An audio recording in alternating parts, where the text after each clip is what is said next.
पुनः एक बार हम एनसीईआरटी क्लास 9th का मैथ का समरी लेकर के आए हैं लाइन और एंगल एक्सरसाइज से। If a ray stands on a line, then the sum of the two adjacent angles so formed is 180 degree and vice versa. This property is called the linear pair axiom. देखिए, अगर एक line है, इस पर एक line आकर के इस तरह से बन जाता है और एक तरफ एक्स एंगल मानते हैं, एक तरफ वाई मान लेते हैं, तो दोनों का सम जो होता है वो 180 होता है। एडजेसेंट जो एंगल बना इनका सम 180 होता है। इसको हम कहते हैं linear pair axiom. Linear pair axiom इसको कहा जाता है। लीनियर पेयर एग्जियम का मतलब अब समझ में आ गया होगा। एक और इसमें हम चीज़ें समझाना चाहेंगे आप लोग को कि अगर एक लाइन है, इस लाइन पे एक पॉइंट ओ है और ओ पे आकर के इस तरह से लाइन मिलते जा रहा है, तो जितने एंगल बनेंगे लाइन के एक साइड वो सब का सम जो होता है वो 1 2 3 4 नाम दे दिए, तो 1 2 3 4 का सम कितना होगा? 180 ही होगा। ठीक है, ऐसा भी होता है। दूसरा क्या कहता है कि two line intersect each other then the vertically opposite angle are equal. दो लाइन है और एक दूसरे का इंटरसेक्ट कर रहा है इस तरह से, तो इधर का लाइन इधर का लाइन, ठीक है, ये फर्स्ट नाम दे दीजिए इसको 2, ये दोनों आपस में क्या होंगे? बराबर होंगे। इसको कहते हैं वर्टिकली अपोजिट एंगल। या इधर से भी अगर हम लेते हैं, इसको 3 नाम देते हैं, इसको 4, ये भी एक दूसरे से बराबर होगा। इसको भी हम वर्टिकल अपोजिट एंगल कहते हैं, जो कि इक्वल होता है। ये ध्यान में रखना है। नंबर 3 है lines which are parallel to given line are parallel to each other. एक लाइन है जो दो लाइनों, जैसे मान लीजिए ए बी एक लाइन है, ठीक, जो पैरेलल है इसका एक्स वाई लाइन का, और एक सी डी लाइन है जो पैरेलल है एक्स वाई का, ये भी पैरेलल है एक्स वाई से। मतलब एक्स वाई का पैरेलल ए बी भी है, ठीक है, और सी डी भी एक्स वाई का पैरेलल है, तो आपस में ए बी सी डी भी क्या होगा? A B parallel C D ही होगा। यही बात 3 में बताया जा रहा है। ठीक है, अगले चैप्टर का देखते हैं ट्रेंगल से। बहुत ही इम्पोर्टेंट है ये chapter, triangle. Two figures are congruent if they are of same shape and same size. दो फिगर कन्ग्रुएंट तब भी होते हैं, कन्ग्रुएंट का मतलब सर्वांग सम, तब भी होते हैं जब सेम शेप और सेम साइज का होता है। जैसे ये मान लीजिए हम एक सिक्का का साइज जो होता है सर्कुलर, ये ऐसा ले लिए, उतना ही बड़ा हम दूसरा ले लिए सर्कुलर के आकार का। अगर ये दोनों को एक दूसरे पे रख दें तो ढक लेगा, तो समझिए कि वो कन्ग्रुएंट है। अगर नहीं ढकेगा तो नहीं कन्ग्रुएंट होगा। ठीक है, जैसे हम एक सिक्का को दूसरे सिक्के के ऊपर रख देते हैं तो ढक लेता है अगर पूरी तरह, तो कन्ग्रुएंट है। अगर नहीं ढकता है तो कन्ग्रुएंट नहीं है। यानी कि शेप और साइज इक्वल होना चाहिए। Two circle of same radii are congruent. अगर दो सर्कल है और अगर दोनों का रेडियस 3-3 सेंटीमीटर है या 4-4 सेंटीमीटर, जो भी सेम है रेडियस, तो एक दूसरे को ढक लेगा, इसको हम कन्ग्रुएंट करेंगे। यानी दो सर्कल सेम रेडियस का कन्ग्रुएंट होता है जी। 3 नंबर, दो square of same side. Same side का अगर दो स्क्वायर है, साइड सेम है, तो ये दोनों आपस में क्या होंगे? ये जो स्क्वायर हैं वो आपस में कन्ग्रुएंट होंगे। 4 number, if two triangle A B C P Q R congruent. देखिए, दो गो ट्रेंगल अगर कन्ग्रुएंट है, मान लीजिए ए बी सी है, दूसरा है पी क्यू आर है, पी क्यू आर है, तो अगर कन्ग्रुएंट है तो हम लिखते हैं triangle A B C congruent triangle P Q R. मतलब सिंबल जो है आप देख रहे हो ये कन्ग्रुएंसी का है। ठीक है, कन्ग्रुएंसी का। 5 नंबर में देखिए, ये सब 5 नंबर में कहता है कि अगर कोई भी एक त्रिभुज का दो साइड दूसरे त्रिभुज के दो साइड के बराबर हो और दोनों साइड के बीच बने एंगल का मान भी बराबर हो, सेम हो, तो उसको हम साइड एंगल साइड रूल कहते हैं। साइड एंगल साइड रूल कहते हैं। ये हो गया साइड एंगल साइड। और अगर दो एंगल बराबर हो दूसरे त्रिभुज के, और बीच वाला अगर साइड बराबर भी हो, दो एंगल, जैसे मान लीजिए एक त्रिभुज हम ऐसे ले लेते हैं इस तरह से और दूसरा त्रिभुज इस तरह से, तो इस कोण के बराबर अगर एक कोण है, इस कोण के बराबर एक कोण है, मतलब ये एक्स है तो ये भी एक्स है, ये वाई है तो ये भी वाई है, और बीच वाला एंगल भी बराबर है, ये बीच वाला साइड भी बराबर अगर है, तो इसको कहते हैं एंगल साइड एंगल कहते हैं। एंगल साइड को हम लोग, ठीक है, अब समझते हैं आगे। तो ये हो गया एंगल साइड एंगल। उसी तरह से आगे भी कन्ग्रुएंसी का रूल चलता है। तो 5 कन्ग्रुएंसी का रूल है, वो आप देखिए यहाँ कहाँ कहाँ पे 5 हुआ है। एक आपको यहाँ मिलेगा साइड एंगल साइड, एक यहाँ है एंगल साइड एंगल, यह है एंगल एंगल साइड।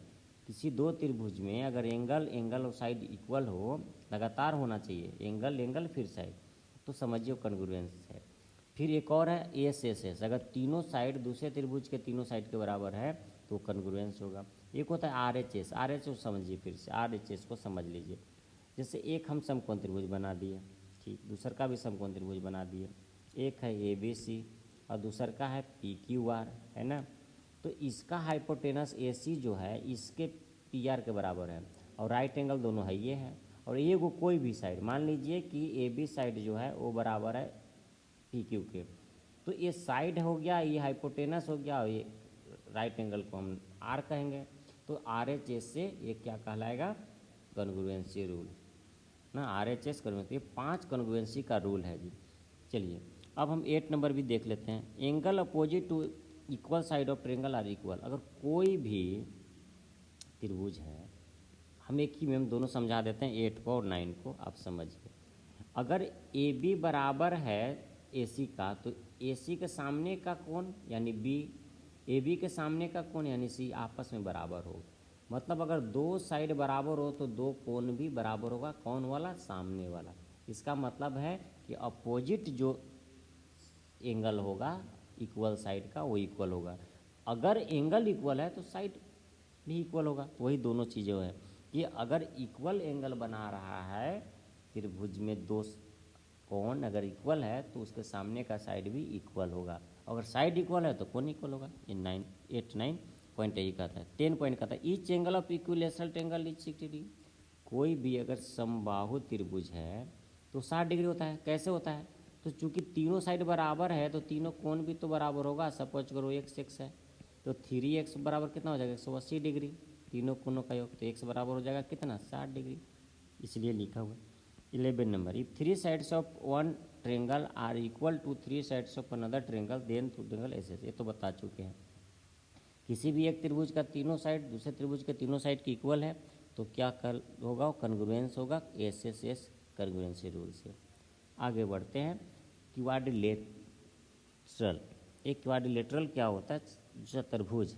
चतुर्भुज के चारों कोनों का योग कितना होता है, अगर ये चतुर्भुज है तो उसके चारों कोनों का योग कितना होगा,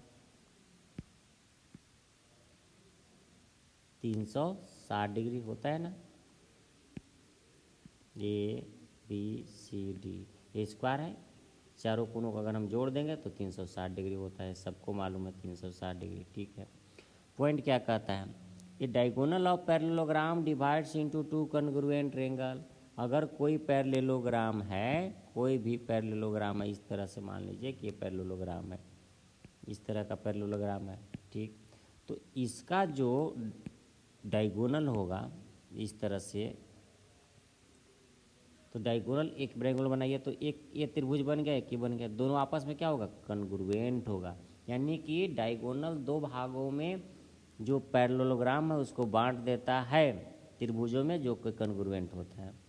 पैरेललोग्राम में क्या क्या चीज़ें सही होता है वो देख लीजिए।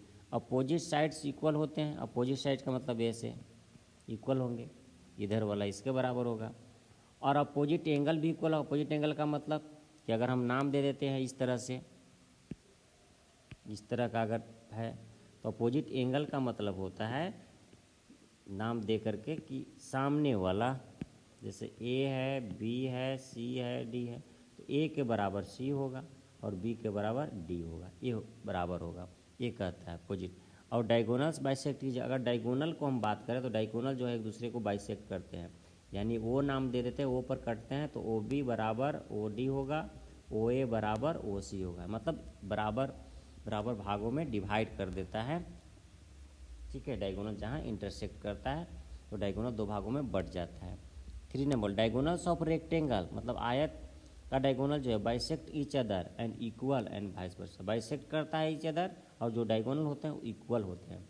पैरेललोग्राम का डायगोनल इक्वल नहीं होता है, ऐसा नहीं कहा गया है, लेकिन आयत का यानी रेक्टेंगल का डायगोनल होते हैं वो इक्वल भी होते हैं, और डायगोनल एक दूसरे को इंटरसेक्ट करते हैं तो दो भागों में विभाजित हो जाते हैं इक्वल पार्ट्स में। 4 number, diagonals of rhombus. Rhombus किसको कहते हैं, जिसका सभी साइड बराबर हो उसको हम रोम्बस कहते हैं। रोम्बस के जो डायगोनल होते हैं वो 90 डिग्री पर कटते हैं। कहाँ कटते हैं, 90 डिग्री, ध्यान देने वाली बात है। लेकिन स्क्वायर का डायगोनल जो होता है वो 90 डिग्री पे कटते हैं लेकिन इक्वल भी होते हैं। स्क्वायर का डायगोनल 90 डिग्री पर ही कटते हैं, रोम्बस का भी 90 डिग्री करते हैं, लेकिन स्क्वायर में क्या होता है कि इक्वल भी होते हैं डायगोनल, है ना, वाइस वर्सा, इसका अपोजिट। छठा में क्या कहता है, line segment joining the mid point of any two side. त्रिभुज के कोई भी हम दो साइड का, मान लीजिए ए बी और ए सी का मिड पॉइंट ले लेते हैं, एक ए बी का मिड पॉइंट डी है, ए सी का ई है, तो जब डी और ई को मिलाएंगे तो वो क्या होगा, डी वो पैरेलल होगा बी सी का और आधा भी होगा, पैरेलल तो होगा ही और साथ साथ में बी सी का आधा होगा, ये थ्योरम कहता है। 7 क्या है, a line through the mid point of side of a triangle parallel to another side bisect the third side. कहता है कि अगर एक त्रिभुज है, एक साइड का मिड पॉइंट ले करके, मान लीजिए कि हम एक साइड का मिड पॉइंट ले लेते हैं, बी सी का मिड पॉइंट हम पी ले लेते हैं और मिड पॉइंट ले करके ए सी के पैरेलल खींच दिए पी क्यू, यानी पी क्यू जो है वो पैरेलल हम ए सी खींच दिए तो पी जो है वो एस बी का मिड पॉइंट ही होगा, यही 7 नंबर बोल रहा है। अच्छा थ्योरम है। आगे देखिए सर्कल से,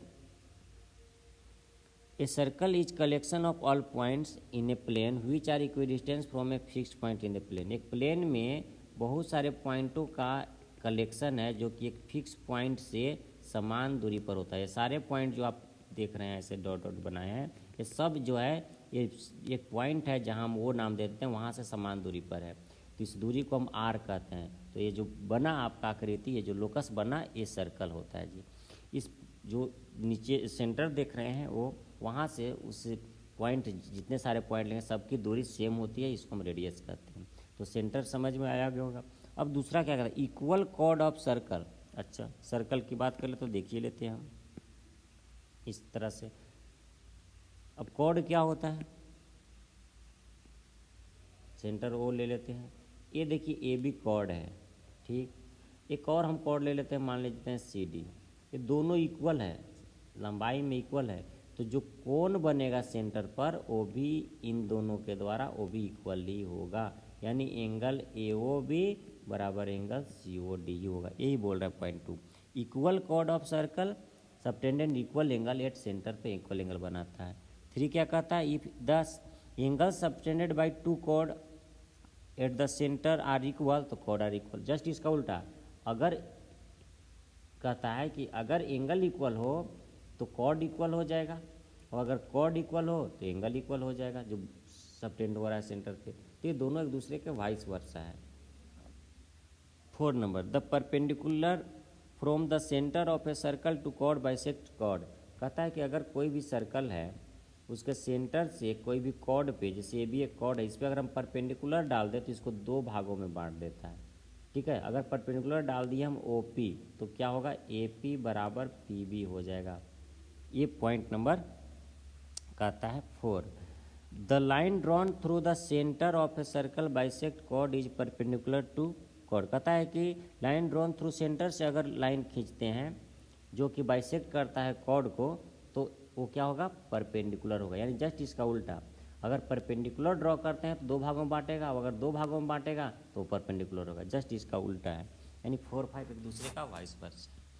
6 में क्या कहता है, equal chord of a circle are equidistance from the centre. कहता है कि कोई भी वृत्त के सेंटर से अगर समान दूरी पर कोई कॉर्ड हो तो दोनों आपस में बराबर होते हैं, और अगर बराबर होते हैं तो समान दूरी पर होते हैं, जस्ट एक दूसरे का 6 और 7 उल्टा है। जैसे मान लेते हैं कि एक सर्कल है इस तरह का, अब इस सर्कल के सेंटर से, वो सेंटर है से जितना दूरी पर ए बी है उतना ही दूरी पे मान लीजिए ये सी डी है, सेम दूरी पर है। अगर ये 3 सेंटीमीटर तो ये भी 3 सेंटीमीटर है, तो क्या होगा, ए बी बराबर सी डी हो जाएगा। और उल्टा भी होगा, अगर ए बी बराबर सी डी है तो समान दूरी पर होगा।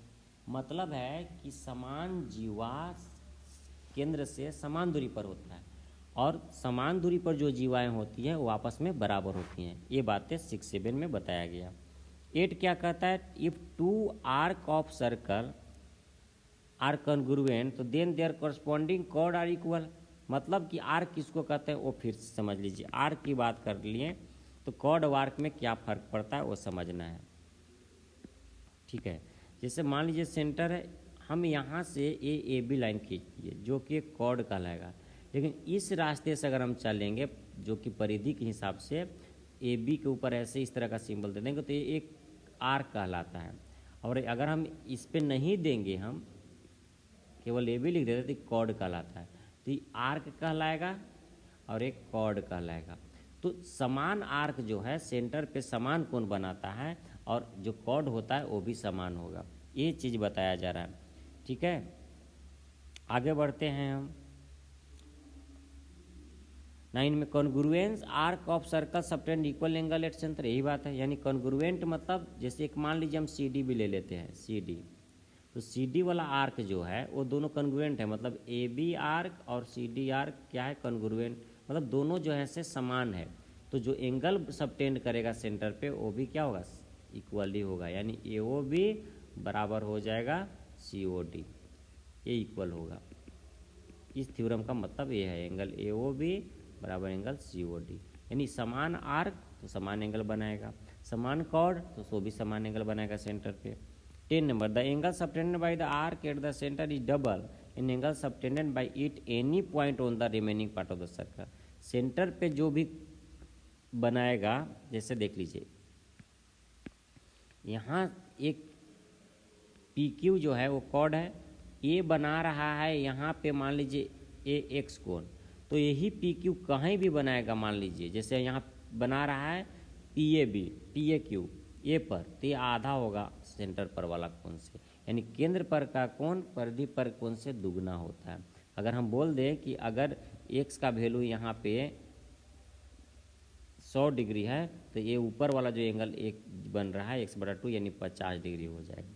कहने का मतलब है केंद्र पर का कोण परिधि पर के कोण का दुगना होता है। ये ध्यान में, कहीं भी परिधि पर कहीं भी हो, ये पी क्यू के द्वारा बना हुआ। ठीक है, अगर पी क्यू के द्वारा मान लीजिए कि यहाँ पे हम बना दिए इस तरह से, यहाँ पे सी के जगह पे, तो भी ये आधा ही होगा। 11 का था angle in the same segment of circle are equal. अगर एक ही सेगमेंट में एंगल बना हो, एक ही सेगमेंट का मतलब होता है कि जैसे मान लीजिए कि हमने ए बी है, ठीक, अब इधर हम एक बना दिए ए पी बी, फिर ए बी से भी बना दिए ए क्यू बी, तो ये जो पी और क्यू बन रहा है ये आपस में इक्वल ही होगा। एंगल पी और क्यू जो बन रहा है ए बी कॉर्ड से वो इक्वल ही होगा, ये बात बताया जा रहा है। नेक्स्ट देख लीजिए, सर्कल से ही है। Angle in a semi circle is a right angle. Semi circle वृत्त का आधा, यानी कि अगर एक वृत्त है उसका हम आधा भाग ले लेते हैं, तो आधा भाग लेने के लिए डायमीटर खींच दीजिए। क्या कर दीजिए, डायमीटर को इस तरह से पहले ले लीजिए और डायमीटर खींच दीजिए इस तरह से। तो आधा भाग में हम चलते, आधा भाग में अगर ए बी डायमीटर है तो आधा भाग में कहीं भी आप ऐसे बना दीजिए ए बी डायमीटर से। सबसे बड़ा जीवा क्या होता है, 82 होता है, डायमीटर ही होता है, फिर 90 डिग्री होगा। कहीं भी आप सेंटर पे सर्कमफ्रेंस पे बना दीजिए, ये सब का सब क्या होगा, 90 डिग्री होता है। यही बोल रहा है कि angle in semicircle is right angle. अर्धवृत्त में बना कौन, समकोण होता है, हमेशा याद रखिएगा, क्योंकि इसका आधा होगा तो यहाँ तो 180 बन रहा है, तो उसका आधा होगा हर जगह, तो वही से 90 डिग्री बनता है। 13 कहता है if A line segment join the 2 point subtended equal angle at 2 points lying on the same side of the line containing the line segment and 4 points lie on a circle। देखिए ये क्या कहता है कि अगर एक सर्कल है, ठीक, अब यहाँ पे इस तरह का लाइन हमने बना दिया, इस तरह का हमने बना दिया, ठीक है। अब इस तरह के जब बना देंगे हम, तो ये जो 4 पॉइंट्स हुआ लाइन ज्वाइनिंग से, ये जो बनेगा इस तरह से, इस तरह से, तो ये जो ए बी सी डी बन गया एक तरह से, ये साइक्लिक बन जाता है। ए बी सी डी जो बना ए बी सी डी, इस साइक्लिक चतुर्भुज, यानी साइक्लिक का मतलब होता है चक्रीय चतुर्भुज हो जाता है। तो चक्रीय चतुर्भुज में एक प्रॉपर्टीज भी है, 40 में दिया हुआ है, the sum of the other pair of opposite angle of cyclic violation 180 degree 180 degree. यानी कि ए एंगल और सी एंगल को जोड़ेंगे, angle A plus angle C तो 180 आएगा, और angle D plus angle B करेंगे ये वाला तो भी 180 आएगा।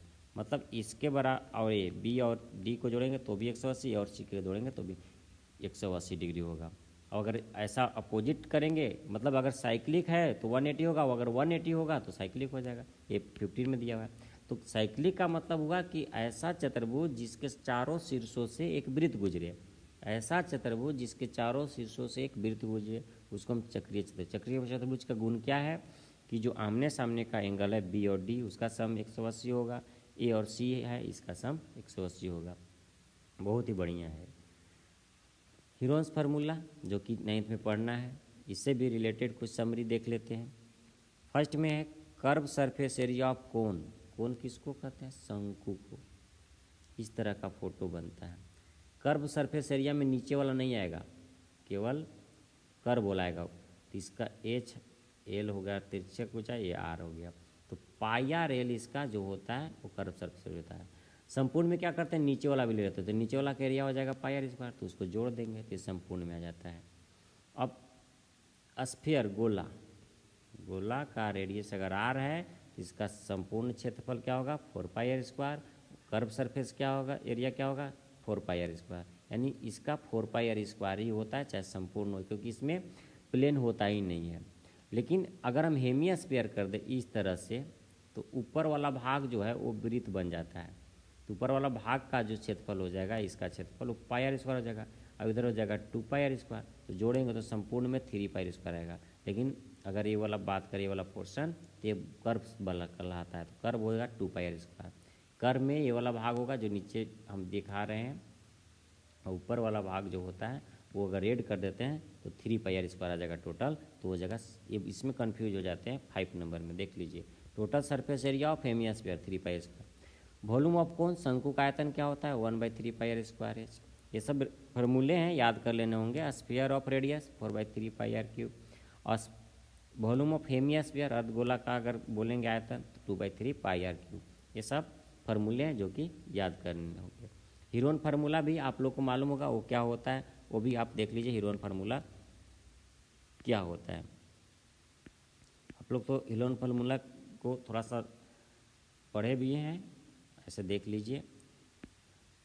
ए है, बी है, सी है। ए के सामने का साइड ए, बी के सामने का साइड को बी, सी के सामने सी।